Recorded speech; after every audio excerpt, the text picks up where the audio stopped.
Boats filled with illegal migrants making their way into Europe. It has become a persistent occurrence. African migrants attempting this perilous journey for a better life in Europe. Quite often the journeys don't end well for many.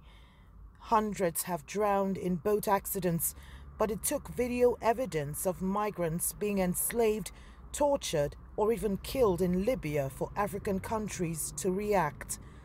Migrant source countries like Burkina Faso, Gambia, Ethiopia and Nigeria have been responding by repatriating their nationals from Libya. As many as 60% of the migrants attempting to cross to Europe across the Mediterranean Sea are Nigerians. Thousands have been repatriated, but the country's anti-human trafficking agency concedes a lot more are out there and would not give up on entering Europe. Now what we have is a lot of people who had earlier on migrated and are stranded in countries like Libya because that's not their final destination. And so they still attempt to cross the Mediterranean seas. And that is why we hear of cases of some were killed, some drowned, and stories like that. But we have fewer people now, attempting to irregularly migrate on their own accord. Nigeria's government says the repatriation exercise is voluntary, and as such, those who refuse to return could not be forced.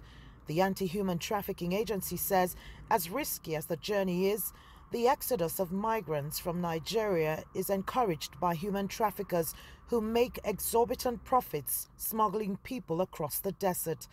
It has been carrying out mass sensitization to discourage potential victims, and the agency chief says it's paying off. Now we have cases, I tell you, of young girls who call us to say, you know what, somebody is offering me a job abroad.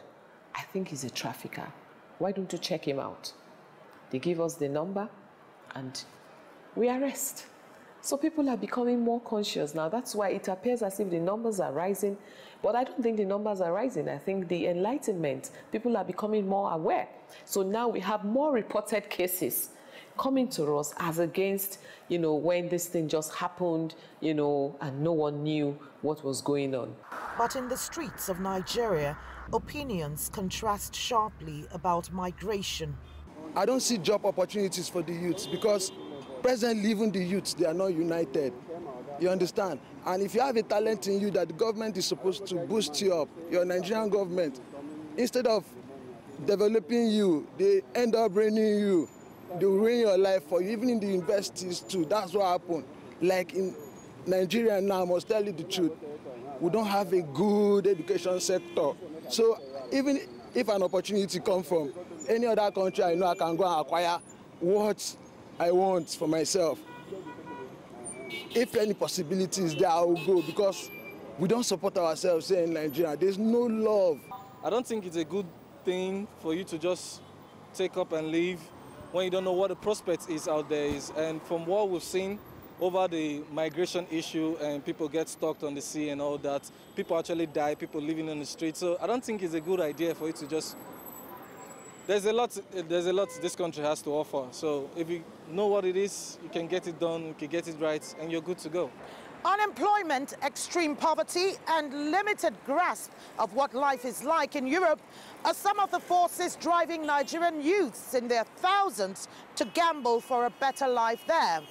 For as long as these problems persist, the numbers searching for greener pastures outside the shores of Nigeria may fall, but the risky adventure is bound to linger. Kelechi, Emekalam, CGTN, Abuja, Nigeria.